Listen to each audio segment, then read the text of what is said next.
that.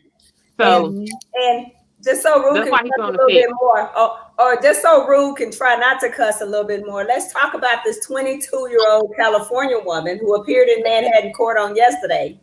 This is 2 weeks after she falsely accused a 14-year-old black kid of stealing her phone. This 22-year-old woman attacked this child, trying Mm-hmm. to take his phone from him. And then she appeared on the Gayle King show and disrespected Auntie Gayle, Mm-hmm. right? By telling her enough. Enough. Straight up disrespect. She's lucky that was a virtual interview because Gayle is a black mama. She would have snatched that girl from here to California. Uh-huh. You know, I had my children watch and do that. And disclaimer, we're not a violent house, but we're not a pushover house. And the first thing that my 13-year-old did, I swear to God, she looked right at her 15-year-old brother and she said, I wish she would. She said, this story would come out completely different. I said, what? She said, I wish she would. She said, Mama, the headline would read, 22-year-old got whooped by 13-year-old because she attacked her Uh-uh. brother. I said, Uh-huh. oh, I know how you feel. She's like, I'm tired of it. Her words were, she didn't say tired. She said, I'm exhausted. She said, I'm tired of them thinking they can do whatever, whenever, and there are no repercussions. You're And right. I said, yeah, my grandparents marched this generation ready to fight. So some of y'all better stop doing what y'all doing. Because my I baby, she's not calling the law. She's going to take it in her own hands. mm-hmm. Again, we So using emotional children, emotional, opinionated children, man. This is a 22-year-old grown baby. Baby. She is a child. And she feels like with this phone, that is the most important thing on this earth to her. And she mm-hmm. was going to defend it at all costs. And if you're going by privilege or however else you want to look at it, she was looking at people that didn't look like her, that looked like, by her perception, could be a thief or was able to commit a crime. And if you look at the interview, she really didn't have any remorse towards it. None. Zero. She's more upset at how she looked in the eyes of everybody else because, of course, these kids are also vain. They're very vain. They're like, I don't want people looking at me like I'm a racist, but he looked like a criminal. I think that's what she said. She was like, I'm 22 and he Mm-hmm. had my phone. And how does that make me a racist? Girl, It was so crazy to me because she brought up the race part. Like if you watch the They were interview, talking to her about it. she like The lawyer told her about it. Said, and you're a real racist right now. And she's like, how? I looked racist? Yes, that's how privilege works. You have no idea how you just perceived someone in a different light that looked differently than you. mm-hmm. Like, Yeah. she didn't grasp that concept. And She's oblivious to the world today. Had no idea again, what she looked like. they're being held accountable now, and they're not getting it. They're not understanding that there is accountability, and now it's time to pay the piper. And I don't think that this is anywhere near the end. I think we're going to see a lot more hissy fits mm-hmm. before the end of the year. I think this year is going to be a whole bunch of, we made fun of Tyrese and R. Kelly crying. We're going to see all these pink people crying and Courtney, that was near your neck of the woods. Can we blame you? What's going on? I mean, look, so this is something that I talk about a lot on my own personal social media. I think that we have this idea that racism shows up in a white hood or a MAGA hat, and that's how you identify a racist. But that is not how racism works or functions, y'all. The reason that racism has been so ingrained into our culture and has lasted for so long, and the reason that it has become one of the foundational principles of our culture is because it's very difficult for people to, one, identify, two, people do it in a way so that when you call them out on it, they could gaslight you and say, I didn't know or I didn't mean to. And three, it always functions, I guess, systemically. Like it's something. So the fact that you know, she was in that hotel and she sees these black people in the hotel, she's not going to walk up to them and say, well, you're black people, so I don't feel like you should be here. But what she is going to do is she's going to involve the hotel manager. Then she's going to say, well, they stole something from me. And look, they're different from us, so they must have been the ones who stole from us. So then when you say, hey, that was racist towards me, she says, well, I never mentioned the fact that they were black. You know, oh no, I'm not a racist.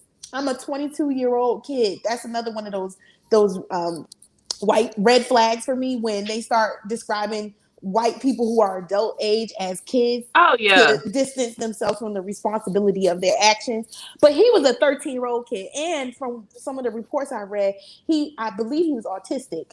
So it's like a whole bunch of different layers going on there, you know. I think that's what aggravated my daughter because my son is special needs, and yeah, she's ready to go to war. Like she was so mad. She got up. She didn't want to see nothing else. She didn't want to look at another story. She was here with it. She was like, I'm done. I promise you. And like when she said the headlines, this story would have went a whole lot differently. I felt that. There's a certain etiquette that these kids are not learning either. Like if you're, again, it's kind of that defense mechanism. Oh, I didn't know that was racist, but you knew that they didn't look like you. And you targeted them because they didn't look like you. But you have to look at it as there is no political correctness in this world anymore. You got a president that was tweeting and said anything that they wanted to do. You have more people that are talking about your mental health that's socially acceptable. You have other people that are, you know, talking about gender equality and I can't, you know, we need a woman president. It's like all these things are shouting equality. However, there's no political correctness that is defending the person, you know, defending a person that is getting discriminated against. Like you're not supposed to. There were things that you just didn't say back then. Like there was a nice way to say stuff, but now there's no filter for anybody. Nobody has a filter. Nobody has to be politically correct. Then therefore, you're desensitized, and nobody has to even be nice. So from her point of view, what I was looking at was that she was like, well, I was just going off on everybody because that was my phone. That was my phone. Your mama should have told you to have some damn decorum, have some etiquette. Yeah, she definitely came across as someone with very little home training, very little discipline, definitely very little self-discipline. She definitely wasn't trained, in my opinion, to respect elders and things like that. And Brittany, I definitely believe that there was no mention of the boy being black, because if he was mentioned as being black, then that could be also linked to a hate crime, and that's one more charge for her. And as I mentioned in the beginning, the justice system is set up to help certain people and not help others. But for my whole thing, here's my thing. She also mentioned that the dad like attacked her. And I go back to, if my son was 14 and had no disabilities, let alone a diagnosis of autism, as a black mother, you jump into mama bear mode. And if someone would have jumped on my 14, an adult had jumped on my 14-year-old son, accusing him of stealing when he was just sitting there minding his own business, I would have whooped her ass. There is no other way to put it. There's no other way. I would have, like they were saying, she was like, he jumped on me. I'm a 22-year-old girl. No, you're an adult. You're an adult child. And you would have deserved every stump that you would have got. Everybody at that hotel would have had to come and get me off. Sat down and let my 5'10", 13-year-old that day, maybe like the next time this happens, she would think, oh my, wait a minute. He might have a family member or somebody around. Let me not do this. She would have got a lesson that day from somebody's black mama. So I think she's lucky that it was the dad who saw her as a female. Yes. And not the mama who would have just seen a woman attacking her baby. And you know what gets me though? She's 22. My daughter's 21. So that means her mom is probably our age. So her mama was raised by people who raised us. So if our parents were able to raise us with some sense and taught us how to behave, where's the breakdown on that side? They don't teach the people I went to school with. Yeah. don't teach their children that. You got to remember also, there is a way that Black parents raise their children versus the way that white people raise their children. Unless they're growing up in urban communities with us, they are not teaching their children that, oh, if you hit somebody, they gonna hit you back. No, they're like, okay, if someone hits you, Johnny, then you tell the teacher or you call the police. Or if you feel threatened, then, you know, there's a way that they learn how to deal with confrontation. We deal with confrontation a whole lot differently than the way they deal with confrontation. That's why most of the times when stuff happens, they're more inclined to start the confrontation because they don't think it's going there. With us, oh yeah, you can catch these hands. You're right. And I wanna not to interrupt you, Rue, but I want to address the comment that says, wait now, we support Gayle King actions. Wasn't there a backlash when she questioned Aliza Leslie over Kobe Bryant? And I just literally had this conversation with someone related to that. And the conversation went something like this. Yes, people were upset with Gayle King by the way she's handled some Black issues. But at the same time, we were extremely upset with Snoop Dogg because he called her like a dog face bee or something like that. So you can be upset with someone that's older in the Black community, at least the way I came up, but you still don't address them wrong. Right. You don't exactly. It's like, yeah, I'm ticked at you and you were wrong for that. You and Auntie Oprah, y'all knew better than to do that. And you need to, but as soon as someone called her a bee or a dog face something, it's like, wait a minute now. You ain't got to talk to her like that, and you don't have to treat her like that. There's a certain way you handle that. So yes, we were upset with Gayle with the way that was done. But being me and having a child that's actually older than 22, seeing her handle Gayle King like that, knowing she's actually my mother's age, I wanted to get her. I'm gonna be quite honest with you. That was just the utmost disrespect because this woman is addressing you and holding you accountable for something that you did wrong. And your answer to her is to go, because I almost went to my mother's couch. And if I would have did that to her, girl. Yeah.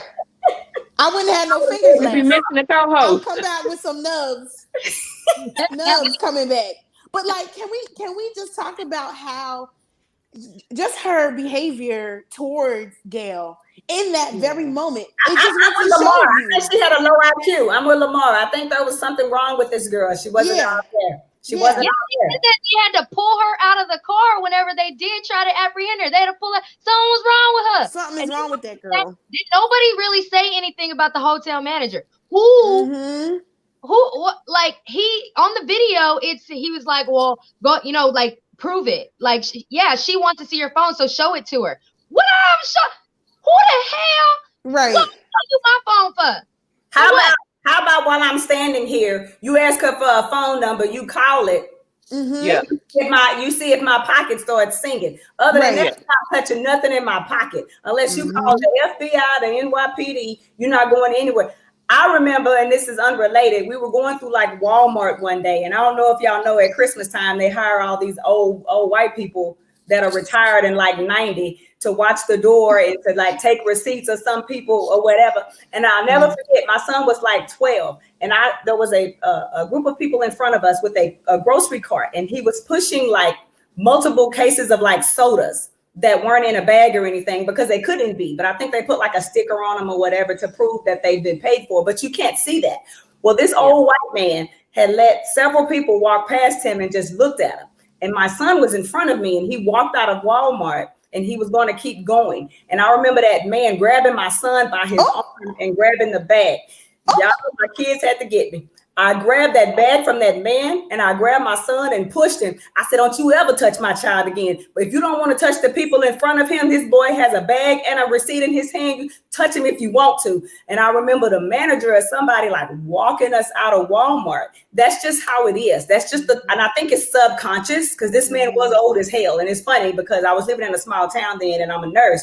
I ended up taking care of this man until he died from walking at Walmart. I was just going to ask you, was he ever at the nursing home? He was at the nursing home. I remember taking care of this man. And I was like, I remember I cussed you out like once or twice. But I took care of him. Hey, but as a nurse, I took an oath to take care of people the right way. I even went and got him some chicken pot pie or something he wanted because he refused to eat. But I remembered him. I was like, I know I cussed you out about my son. Like I think that plunger might have went a little harder. You know, one of them that plunger might have just a little bit, just one day. But that's why I'm not a nurse. Leave me in the door. Let me have an office where I can separate. No. But I remember that. And I remember going off on him. And I almost fought a 90-year-old man that day. And it would have been the same thing with that woman. You can't treat people like that. And I need some people that, like Lucretia said, that are, what do you say, lack of pigment challenge. Challenge. I need some of them to go deep into their mind and realize that they have these thoughts, because no one wants to admit it. But I think it's an automatic thought process, and they don't realize that that's what they're doing. But there's a reason why, if there's a group of 8 people, you would target the one of color. If I get them to start acknowledging that, and maybe we can have a conversation about it to start figuring out what we need to do to change that narrative. Well, we need to bring one on. Gayle did ask if they were where she only targeting the people of color, the persons of color. They would never admit that. She was targeting everybody, or she was questioning everybody that was leaving. So that was her defense when it came to that. She didn't just target one person. She asked several people that were leaving the hotel. But we just had a commenter say, kid, though. Yeah, we had a commenter say, but the child was the only one she assaulted.